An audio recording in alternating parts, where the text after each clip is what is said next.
might be in the way, so if you can't We'll figure it sit out. here, let me know. Okay. All right. Hello, everyone.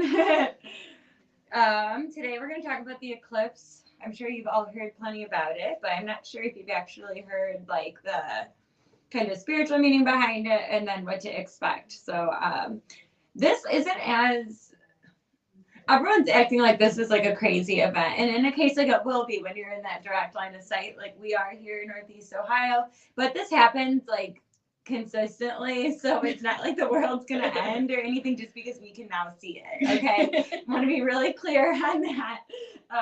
People are kind of in panic mode, like they're like, don't go outside during the eclipse. Like, why? I'm for sure gonna watch it. So yeah, don't look at it without full of nothing but negative energy, and I'm like, it's a blockage of light, guys. Yeah, it's fine. It's literally an astrological phenomenon that has happened for ever and I ever. am going to get up and check comments every now and again. Yeah, so we'll have Sierra kind of making sure that I'm addressing you guys. So I've enlisted her for her help because it's really hard for me to maintain a discussion, look at comments, all of that, and then that way too I can give a couple different perspectives, which is always valuable, I think. So for those who don't know, the eclipse is when the moon actually blocks out the sun completely to where it will be total darkness. So that is a very layman's term, dumbed down version of it, but good enough. Anyway, so that's what you can expect if you're in that line of sight. It's actually going to be like completely dark. So even if, because everyone's saying how it might be cloudy and stuff that day, which it very well might be because we're in Ohio. Yeah. But you'll still notice the difference of like the light and everything. Yeah, we're still going to experience that darkness for a couple minutes. So. I will say, so we were kind of talking about what signs the eclipse is taking place in. So it is taking place in Aries. It's on that Aries Libra axis. So very fun. In order to find out how that is going to affect you specifically, look at your birth chart, find out what house. I know Melissa's rolling her eyes so hard right now. I can hear it. Find out which house Aries rules in your chart, and then that's going to tell you kind of what area of your life will be affected. Mm-hmm. So just like for an example, Sierra here, Aries is her 6th house, so it's going to be a lot of stuff with physical health, daily routines, that kind of thing. Yeah. Kind of more of like the mundane and also work-related stuff. So and it doesn't mean anything negative. It just means a time of transformation. Mm-hmm. Think back to how you felt during that last full moon and what intentions you set during that time, because that is how you'll kind of know what's coming for the eclipse. It's a big transformation period, and I feel like the reason why people fear it so much is because it's change, and change is hard, and change is uncomfortable. And I think that's why everyone's like, they fear this, the eclipse, and they fear the transformative energy, and everything's going haywire. And it's all because this stagnant energy is finally getting moved, or it's pushing you to move. It is up to you whether you want to make the changes, but it's going to be uncomfortable, and it's either you jump or you stay exactly where you're at. Yes, and furthermore too, like everyone has so much fear around doing like magical workings during that time. They say now is not a good time to do rituals. Now is not a good time to make water, blah, blah, blah, blah, blah. Like, that's not me. I'm going to do that kind of stuff. Because first of all, no one can tell me when I can and can't do something. That's just how it is. But Amy said, you mean you can't multitask like Melissa? Someone that said, okay, so mine's in the 5th house, so spill. Okay, so 5th house is the house of marriage, family, children, but it's also going, and then sexual stuff as well, but mainly it's about pleasure and then also how you're seen. So it's a very like Leo-esque house, if that makes sense. So this will be all about like creation and stuff for you. So which I wonder if you're the same person that I've done a reading for. It's Ash. It's Ash. Hi, Ash. Oh, man. Oh, yeah, because you've got that 5th house Aries sun. Yes. Yes, I do have your chart memorized. I have everyone's chart memorized. And hello, Sam. How are you, baby? Hello. So, yeah, it's going to be a big thing for like relationships, sexual stuff, things like that. That's your 5th house. Mm-hmm. So, big changes going on there. And then it's also always an axis. So not only is it affecting that fifth house, but it's going to affect the house on the other side of that. So for you, it's your sixth house, but then it's also your 12th house. So that would be like mental health, things like that. Yeah. So always both of them. Furthermore, too, if you're around mine and Sierra's age, so how old are you? What, like 26 or 27, yeah. 27, I'm 28. So both of us have South Node in Aries and the North Node in Libra. So that is common for people our age. So the eclipse is happening right where your nodes are. Your nodes are all about karma and life purpose. So like our South Node is in Aries. That means that we are trying to learn how to let go of the self-centeredness, letting go of just wanting to do everything ourselves, not accepting help, not wanting to work with others because I can just do it myself, impulsiveness. We're moving more towards peace in relationships, balance, thinking of others, all of that. Just learning how to do that balance, but we might catch ourselves kind of back in that Aries energy during the eclipse. So that's just like one of the things I kind of wanted to talk about was how it affects each person specifically. This book, Predictive Astrology by Bernadette Brady, and then it does have a foreword by Teresa Reed, who is a very, very well-known astrologer. This is going to kind of help you to know when, like, what house the eclipse is happening in, how it's going to affect you, all of that. But then it goes into to like chart progressions, transits, all this other stuff. So for people who think that astrology is just your birth chart, it's not, because it's also how the planets affect you continuously throughout your life. So Amy asks, just a question, what if you don't have Aries in your chart? I don't know mine, but I was just wondering. So that's going to get kind of into house systems a little bit. So the very common one that people use is called Placidus or something like that. It's like the most common, isn't yes, it? That's the most common one. But the thing with that is sometimes houses kind of swallow another one up, right? So you'll see maybe your 8th house is giant and it's all like Taurus, but you don't have a Libra house, or I'm sorry, an Aries house. The thing is, that's why I use whole sign. Okay, so like Placidius houses can be all different sizes. Sometimes it doesn't put the signs in there fully because you have what's called an interception. So it's kind of hard to explain that without going into a whole bunch of math. But that chart system was actually discovered by accident, that house system.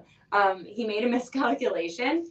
People used to use whole sign way more consistently. Whole sign is when your chart is divided in 12 equal spaces and all 12 signs are present. And then it follows from your rising sign, right? So my rising sign is my first house. Mine's in Gemini. So that means my second house is going to be in Cancer. My third house is going to be Leo, and it follows down the chart. That's how you know. That's how you know transits. That's how people do horoscopes. Yeah. Okay. Yes. So I don't know if that helped explain it, but try and look up your chart using the whole sign system. You'll see where Aries is at. Everybody has all 12 signs in their chart. Well, now I'm going to sit here because I think mine is set to Placid. No, I already had Sierra change hers to whole sign. Oh, did you really? Oh, no, she did. On the pattern, at least, of whole sign. So yeah, if you want to do astrology apps, I know Emily loves the pattern. I am also a big fan of time passages. Time passages is great for actually telling you why they're saying what they're saying. Yeah, it breaks down like the aspects and all that stuff. But they both have good. I mean, download those. Yeah, like I think the pattern, for me, the pattern is so accurate, and the stuff they say really hits home for me, but sometimes they don't tell you why they're saying that. So they'll say, today is an excellent day for like a creative opportunity, but they're not telling me, hey, that's because your moon is in your 5th house. I want to know why so that I can remember that for next time. So that's why I always have both. The pattern is really cool for learning about how your chart interacts with another person's chart. So like friends, and relationships, even like parents and child relationships, things like that. That's all called synastry. So you'll get notifications throughout your day that's like, hey, you should check on so and so today. They might be feeling like this. It's actually really cool. Yeah, and it tells you too about like I said, like your relationship with another person. So hey, like for me and my partner, let's say like you and Brandon are here to teach each other this, and he might respond this way, but you do it this way. And it's kind of like a way to help understand people. And then it does go into like, you know, the eclipses, the moon phases, all of that too, if you wanted to follow it. But yeah, definitely those are the apps I recommend. They're both free. So It's also cool, but confuses me so much. Brain power can't take it.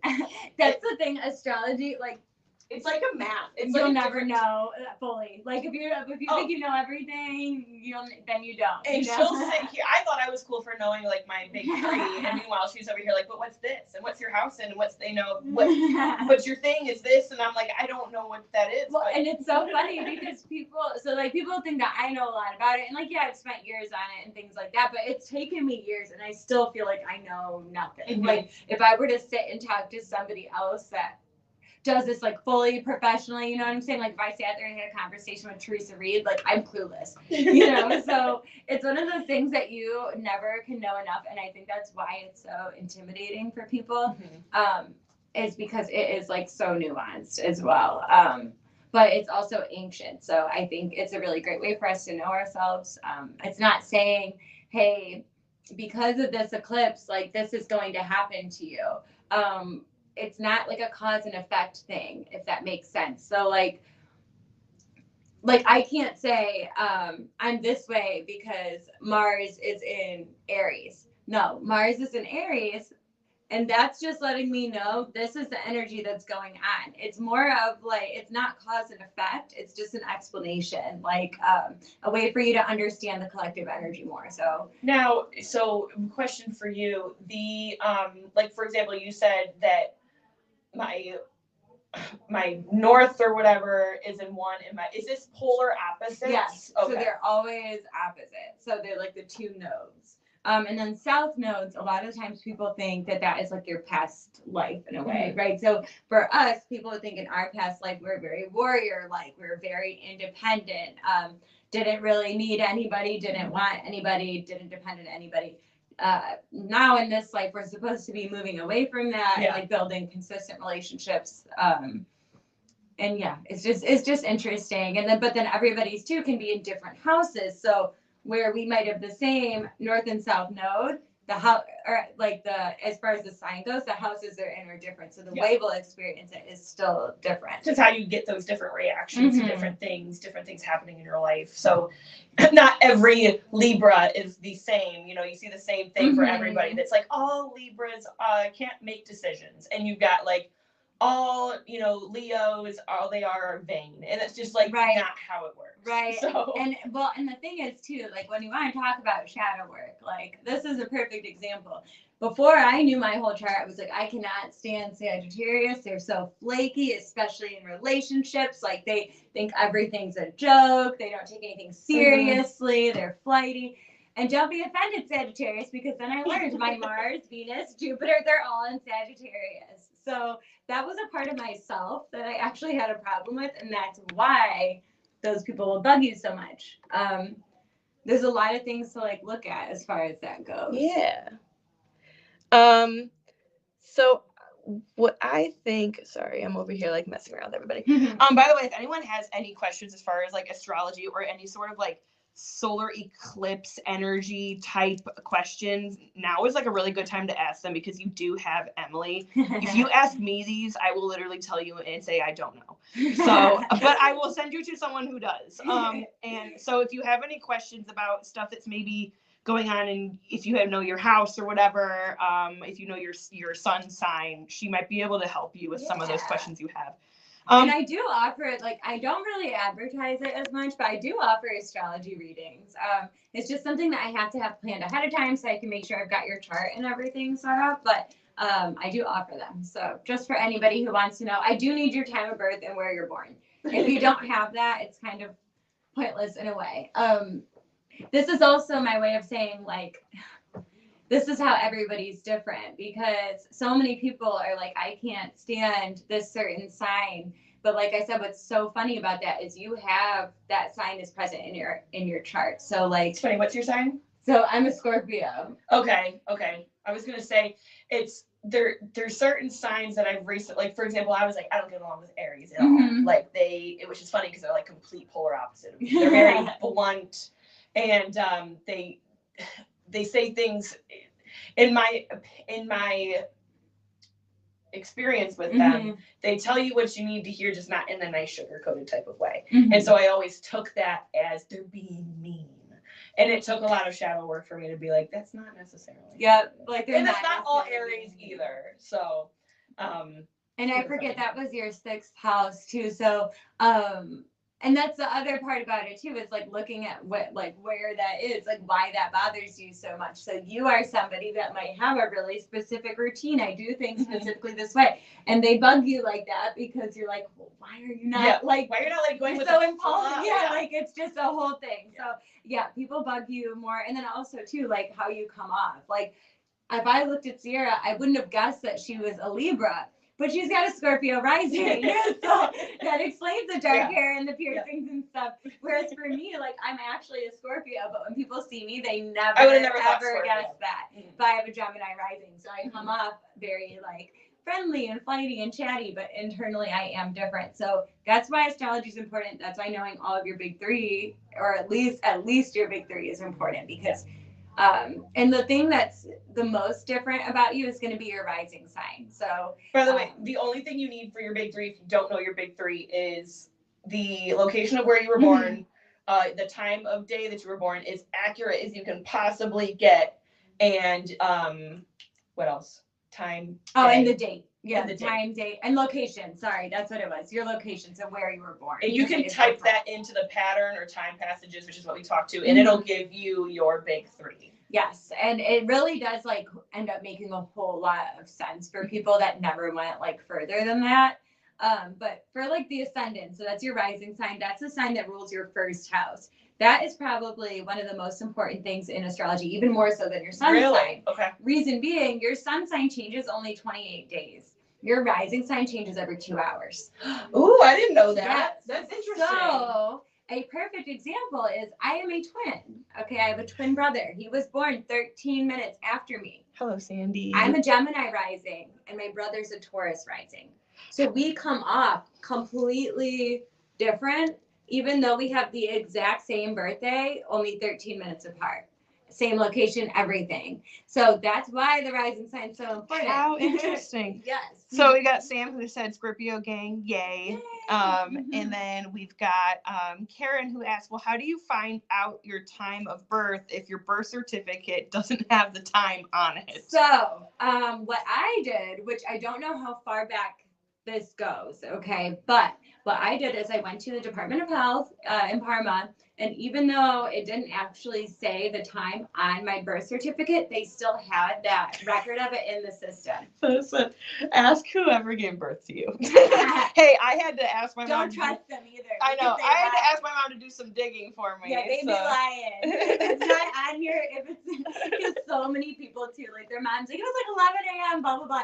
They would go off of this certain chart for years and then find out it was like 6 p.m. and it's like completely different. So the best way, go to the Department of Health and where you were born. Sometimes you're able to call.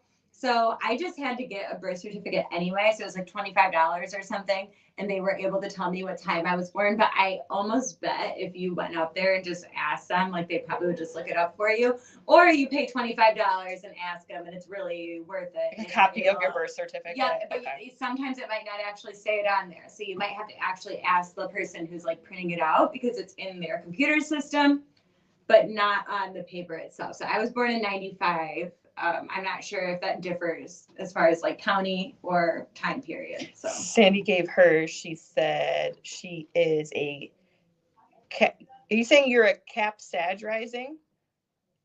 Cap Sun Sag rising? What's your moon sign, Sandy? If that is what we're saying here. And that totally She said yes. Makes sense too for you being a Sagittarius rising. Here's why. You are so blunt, and I love that about you, and you're so funny. So yeah, what's your moon, Sandy? Sagittarius. How do you not remember? Get in time passages. Yeah, your moon's important. And then let me, I guess, give a rundown really quick what your big 3 is for people, because I don't even think we said that. So your sun, that is the sign the sun was in while you were born. That's going to be pretty much the same for everybody in your month, or at least within 28 days. Moon sign, and that's how, I guess it's supposed to be like you is your sun sign. Moon sign, that's you internally. Those are your emotions. That's how you comfort yourself. It's how you comfort other people, but especially yourself. That's important. Your rising sign, that's how you come off socially. That's how you come off to other people. It's also kind of like your life path. So it's important to know those things because then you know,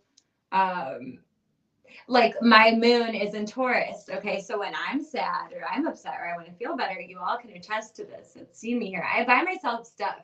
I really like stuff.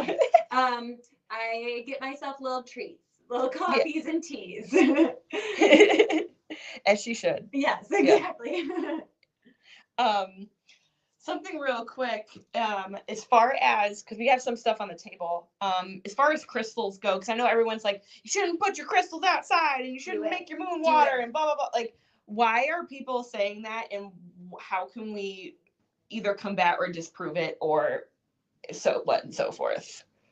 Like for me, that eclipse water, you're trying to make a change. You want something to happen quick. You want something to have some freaking behind it. Use eclipse water. It is a celestial event that you're literally witnessing happen. It's right above you and it's charging the water. Why would you not take advantage of that? All it is energy. You direct it. You get to choose. So a lot of people, so we have like a lot of grounding and protective stones during this time. It's important to stay grounded during times like this because you can just like go AWOL when it comes to this transformative like type of energy. Especially fun fact, Mercury's also in retrograde. I'm not like a huge Okay, so here's the thing. Like Mercury is in retrograde about 6 months out of the year. Okay, people freak out every time. Like it doesn't happen consistently. It always happens. It just is what it is. That being said, it being retrograde and typically Sun, like I could be wrong, so don't quote me, but normally the Sun and Mercury are in the same signs, or a lot of the time. So if Mercury is in Aries and it's retrograde, and then the eclipse is happening right there, that can cause some problems. Maybe like miscommunications, arguments, things like that, especially because Aries is pretty explosive. But you also can find your power, learn how to stick up for yourself, learn how to stand your ground, learn how to go with the flow and be a little impulsive. Sometimes you kind of have to. So it's nothing to be afraid of. But I did just want to add that with Mercury coming into play as well, it can get a little complicated. Yeah. So. Yeah.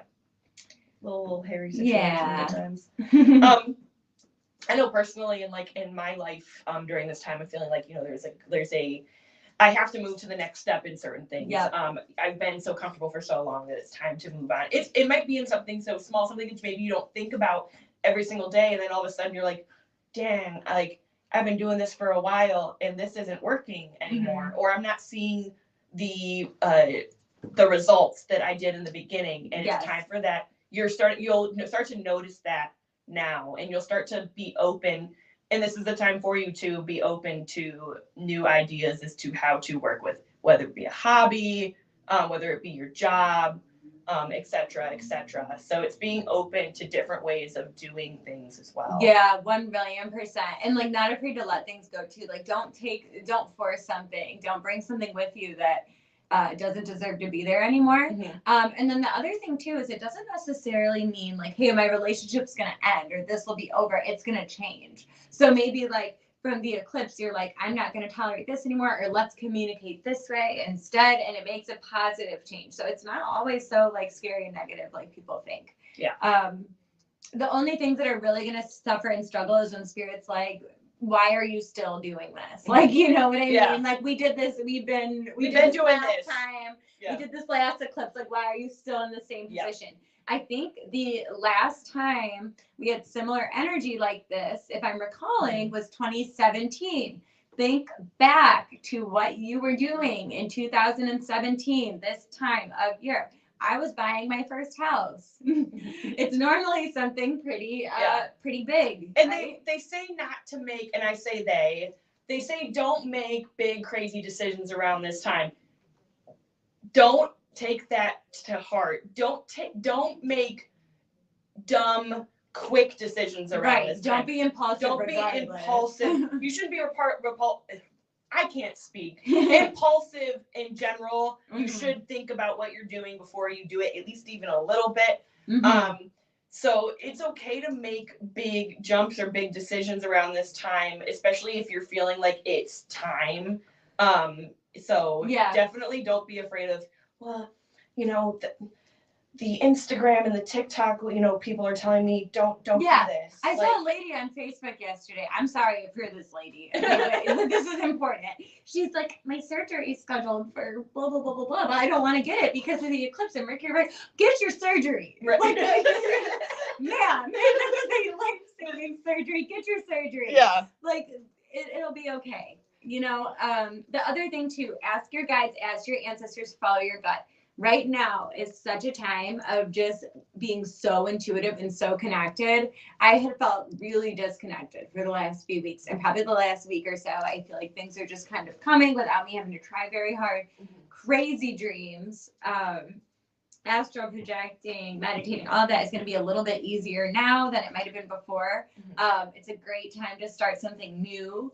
And I will say, like, it is important to address the things that come up during the eclipse. The spirit is kind of testing you in a way to see, are we going to do the same things over and over? Are we going to address it the same way? So if you are somebody that doesn't have control over your emotions very much, do I think that addressing with your friend how they hurt your feelings, the best way to do it is screaming and crying and yelling and making a scene? No, because the eclipse is trying to see if you're going to do something different this time. Yes. That's really important too. Just learning the lessons that you're supposed to learn. And then if anything kind of does end at this time, just take it like it's supposed to. It's always going to be for your highest good, as like frustrating as that can sound for some people. Yeah. But if you want to get super chaotic around this time, and I've just been feeling drawn to tell certain people this, I actually had my best friend in here the other day, and I was like, it's finally time. Like, there's things that you need to let go of. And I told her to mix in a little bit of moldavite into her life. If that is a stone, if you are really tired of staying in one spot, if you're really tired of like, what do I do now? Now is the time. So you've got the power from the eclipse. Add a little bit of moldavite in there, which is also a transformative stone. And it's going to get a little chaotic and a little wild, but if you are finally so done with your own stuff, it's a really good way to kickstart it. Especially like, I don't have the book, and it doesn't really have to do with the eclipse, but it is a book that we have here called Sidewalk Oracles. It's by Robert Moss. It's one of my faves. She loves this book. I really do. He talks all about like synchronicities and stuff. But then the other thing that he talks about is basically viewing things like that as a little game. Letting things be fun and joyful and just like exciting. So when you stop being so attached to the outcome, you can really let yourself enjoy these little like things that we run into a lot easier. When you can find the humor and stuff and just like have fun with it.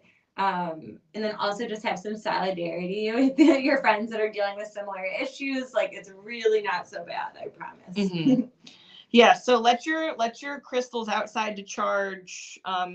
Make your eclipse water. Don't let all this crazy hullabaloo deter you away from that. Yes, and get outside. Yes. Stand under it, but don't look directly at it. Yes, please. The this is the PSA to please wear your protective glasses. Just because it's dark does not mean it is and safe. I'm not talking 3D glasses. Like, I said, if I see any of you in like 3D cinemas, 3D glasses, we're gonna have a problem. It is not safe. The sun is still behind that moon, so just because your eyes aren't burning does not mean there's not gonna damage. be like a ring of light just forever embedded in your retina. Please wear protective glasses if you are going to be looking at the sun. So someone who asked earlier, he said if other people are asking, he's like, it's okay if you've moved on from this topic, but his sun sign is in Scorpio, his rising sign is in Capricorn, and his moon is Cancer. The moon sign is Cancer. Okay, well, first of all, I want to say having a Cancer moon is what's it called? The moon is at home there, basically, because Cancer's ruled by the moon. So that probably means you already are pretty intuitive to begin with. You said Scorpio sun. What was the ascending? Or Cap? Rising is Cap. Okay, Capricorn rising, you're probably super, super serious a lot of the time. One of our readers, Nick, is a Capricorn rising. So he's really funny but has a very dry sense of humor and stuff. But as far as how that would actually affect you, honestly, I'd have to like either pull your chart up or do some counting. So if you have like a Capricorn rising, hold on. Capricorn, Pisces, Capricorn, Aquarius, Pisces, Aries. Capricorn, Aquarius. Okay, it's in your fourth house. Sorry, that took me a second. It's in your fourth house. That's your house of your ancestors, your family, things that were like your ancestral property too. And they say that they're not just talking about physical things, they're talking about gifts that were passed on from your family. Given that you have a Cancer moon, I'm going to go ahead and say it's probably psychic ability. Would love to know what house your moon sign's in. I know I'm not doing like chart readings right now, but also tell me if you have it available. Because I'd almost bet it's probably 4th, 8th, or 12th, which would be super cool. So, If anyone has any more questions, we'll have to wrap it up. But yes. Oh, really quick too. Okay, so your fourth house, the opposite of the. Let me pull a chart up really quick, just for that person that asked about who had the Cancer moon and then the Cap rising. I'm just trying to see.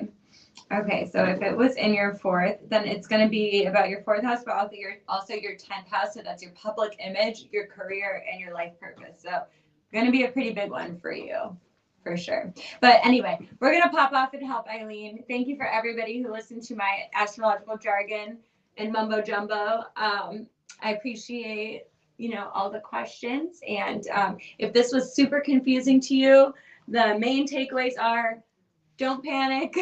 You can do spell work and charge your crystals during the eclipse and figure out where Aries is in your chart if you can. He did say fourth house is in Taurus. Oh, fourth house is Taurus instead. Are you on whole sign or Placidius, if you mind me asking? And then Sandy said, Emily, you and I need to do my chart. I would love to. So okay, yeah, I'm if you're look here. Well, she's doing that. If you're ever in here and you want to talk astrology and Emily is here, she is your girl. So if there's stuff that you don't understand, odds are she has somewhat of an answer. And if she doesn't, she'll find that way to get it for you. Yeah, I'm curious what house sign or house system you are using. Because sometimes that can be what's happening is you're probably like missing one of the signs in your chart because it's like a giant fourth house or fifth house or whatever, third, whatever's in front of it or after it. So, but yeah, look at whole sign. If Taurus would be your fourth, then is Aries your third? I guess is my question. If you're not able to get that information, that's fine because I know we do have to pop off. But now I'm curious. All right. Okay, everyone. I think I'm gonna pop off. Sorry for your question. You can honestly, what I'm gonna say though is it probably is your fourth house. You're probably looking at Placidius. I don't think you can see me. You're probably looking at Placidius instead of whole sign. Check your whole sign and see where Aries is. But anyway, thank you all. Goodbye.